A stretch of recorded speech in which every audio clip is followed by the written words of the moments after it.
Bonjour, deux petites nouveautés d'Esmos qui sont apparues la semaine dernière. Alors, premièrement, on va aller regarder la possibilité pour un élève d'aller prendre une photo de son travail ou d'aller téléverser une image. Donc, ici, j'ai déjà ma petite activité, une page d'activité qui est créée. Alors, quand on insère une zone de texte maintenant dans une activité du côté de l'élève, en fait, il va être possible d'aller téléverser une image. Donc, je vous rappelle que pour que du côté de l'élève, il puisse avoir cette fonctionnalité-là, il faut que votre activité ait été assignée à une classe, donc bien important. Sinon, vous ne verrez pas l'icône pour téléverser l'image. Donc, il faut absolument que votre activité ait été assignée à une classe. Donc, par exemple, j'ai une zone de texte. L'élève ici pourrait aller dire, par exemple, je voudrais aller expliquer ma démarche, mais c'est un peu long. Et il voudrait mettre une photo de sa démarche, par exemple. Donc, il vient cliquer ici sur l'icône pour téléverser une image. Donc, vous avez deux choix, soit téléverser une image ou prendre une photo. Alors, comme je suis sur mon ordinateur, je vais aller téléverser une image. Je viens chercher l'image. Donc, je peux la faire pivoter, je peux la mettre en noir et blanc si je décide, la remettre en couleur, donc, et on peut la pivoter aussi, donc, si jamais elle n'est pas dans le bon sens. Donc, et je vais aller téléverser une image. Si jamais j'ai besoin, j'ai plusieurs pages, ben, l'élève peut retourner. Et là, je vais reprendre la même image, là, ça ne change pas grand-chose. Et je vais téléverser une image de cette façon-là. OK?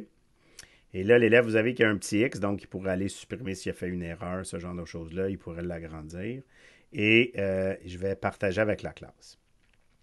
Donc ici, je vais juste vous montrer du côté du tableau de bord de l'enseignant, ça ressemble à quoi. Donc, de mon côté, si je vais du côté enseignant, donc je regarde, là, évidemment, j'ai juste un élève, donc je vois à quoi ça va ressembler. Donc, si je veux regarder mes démarches d'élèves, ben, je peux aller sélectionner mon élève et je peux aller agrandir l'image là, du côté de l'élève. Alors, c'est très facile avec le tableau de bord d'aller regarder ce que l'élève a déposé dans, comme image à la zone de texte là, qui avait été ajoutée. Donc ça, c'est la première nouveauté, donc permettre à l'élève d'aller ajouter des images de ses démarches.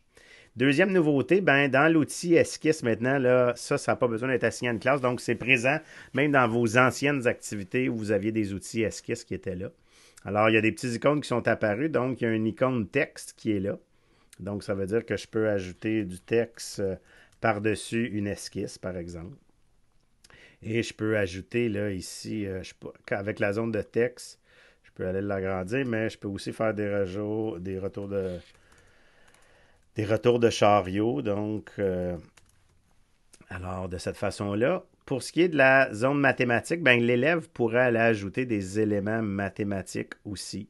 Donc, par exemple, si je vais aller écrire x2 plus, tiens, et c'est les mêmes fonctionnalités là, que dans la calculatrice à affichage graphique. Là. Donc, pour la touche exposant, c'est accent circonflexe. Pour la fraction, ben, c'est la barre oblique. Donc, ce genre de choses-là. Et ici, je ne peux pas faire de retour de chariot. Donc, si je veux rajouter plusieurs lignes mathématiques, ben, je peux aller rajouter donc des éléments.